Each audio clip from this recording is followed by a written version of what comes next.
Hello နံပါတ်ဦးပါကိုလာတိုက်ခိုက်တဲ့လူကိုအနိုင်ကျင့်တဲ့လူကိုနာကျင်အောင်လုပ်တဲ့လူကိုဘယ်လိုတုံ့ပြန်လဲဘယ်လိုတုံ့ပြန်ကြလဲသူတို့လုပ်တယ်လို့ပြန်လုပ်လိုက်တာလားဒါမှမဟုတ်တီးခံလိုက်တာလားဒါမှမဟုတ်ဥပိ္ပခပြုတ်ပြီးဘာမှမဖြစ်တယ်လို့နေလိုက်တာလားဘယ်လိုတုံ့ပြန်ကြလဲကိုပေါ်တက်ရောက်လာတဲ့အရာတစ်ခုကိုတုံ့ပြန်တော့မှဆိုသူတက်ရောက်လိုက်တဲ့အရာကကြီးဒီဖြစ်စေငယ်ဒီဖြစ်စေကြီးတယ်လို့ပြန်တုံ့ပြန်เสียလဲမလိုဘူးငယ်တယ်လို့ပြန်တုံ့ပြန်เสียလဲမလိုဘူးသူကိုပေါ်တက်ရောက်လာတဲ့အရာကသူတရားရခိုင်နှုံးလောက်ပေးလာရင်တောင်မှကိုကလုံးဝပြန်တုံ့ပြန်เสียလို့တယ်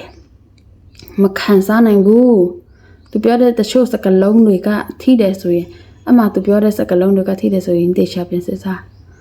သူပြောတဲ့စကားလုံးသူပြောတဲ့တရားရခိုင်နှုံးစကားလုံးနာအောင်လုပ်တဲ့တရားရခိုင်နှုံးကကိုဘယ်အရာကြောင့်နာတော့စေလဲဘယ်အရာကြောင့်နာတော့စေလဲဆိုရင်အဲ့နာတော့တဲ့အရာကိုတေချာစဉ်းစားအမှအဲ့ဒါတေချာစဉ်းစားနေတဲ့ချိန်မှာသူပေးလိုက်တဲ့နာကျင်မှုတရားရခိုင်နှုံးကကိုစဉ်းစားကိုနာတော့စေတဲ့အရာတစ်ခုကြောင့်ဆိုရင်အဲ့ဒီတရားလုံးကိုမရလိုက်ဘူးမရလိုက်ဘူးအဲ့ဒါနဲ့ကိုစဉ်းစားပြီးအဲ့ဒီအရာကိုစဉ်းစားပြီးတုံးပြန်တင်လားမတုံးပြန်တင်လားဆိုလူကကိုတုံးပြန်လိုက်လို့ပူဆိုးသွားတယ်ကိုတုံးပြန်လိုက်လို့နောက်ထပ်ကိုစီပြန်လာမဲ့အရာက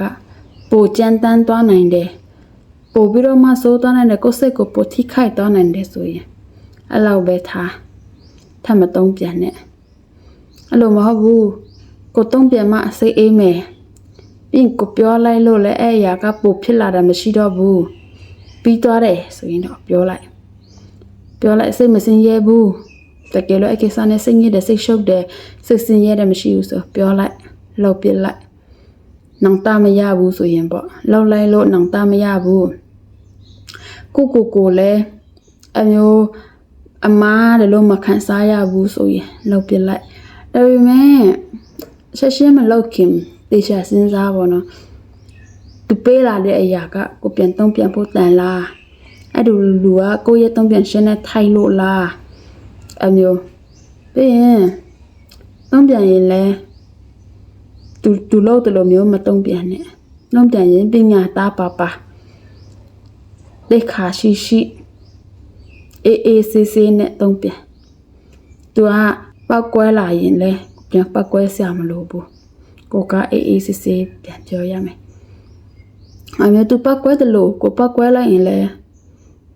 သူဖြစ်တယ်လို့ကိုဖြစ်လိုက်တာပဲသူ့လိုမျိုးကိုဖြစ်လာပဲ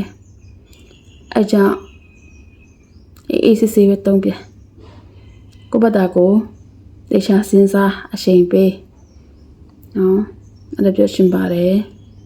ကျေးဇူးတင်ပါတယ်ရှင်